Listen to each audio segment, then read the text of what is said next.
అన్ని శివాలయాలు ఉంటాయి, కానీ ఇటువంటి శివాలయం అనేది ఎక్కడా లేదు. శివాలయంలో శివ పంచాయతనం ఉన్న శివాలయం. ఒక పీఠములో 5 దేవతలు ఉన్న విశేషం. గణపతి, గౌరీదేవి, విష్ణుమూర్తి, సూర్య భగవానుడు, మధ్యలో పరమేశ్వరుడు. 4 కాలాలు విశేషమైన కాలాలు ఉంటాయి. విశేషమైన కాలాల్లో మహాశివరాత్రి సందర్భంగా పంచామృతాలతో పుల్లరసాలతో విశేషంగా అభిషేకం జరుగుతుంది. ఇటువంటి సూర్య దేవాలయం ఎక్కడా లేదు.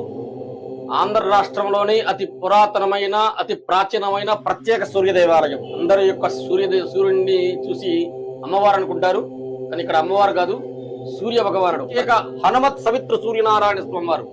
హనుమంతుడు ఇక్కడ స్వయంభూ హనుమంతుడు. ఇక్కడ గర్భంలో 47 అడుగుల శిల ఉంది. ఇక్కడ ఇంకా అడుగు దొరకలేదు. చాలా విశేషమైన హనుమంతుడు. మీరు డైరెక్ట్ గా చూడటానికి లేదు. ఇక్కడ ఆంజనేయ స్వామిని నైరుతిలో అద్దం పెట్టాం. అద్దంలోంచి ఆంజనేయ స్వామి చూడాలి మీరు. అరసవెల్లి సూర్యనారాయణ స్వామి తర్వాత 2వ దేవస్థానంగా వెలుగొందిన ప్రత్యేక ప్రఖ్యాతి పొందిన విశేషమైన సూర్య దేవాలయంలో సాక్షాత్ సూర్యకిరణాలు స్వామివారి పాదాలు తాగడం విశేషం. ఇక్కడ గమనిక. అడ్రస్ వచ్చి విజయవాడ పోరంకి దగ్గర ఈ గుడి ఉంటది చూడండి.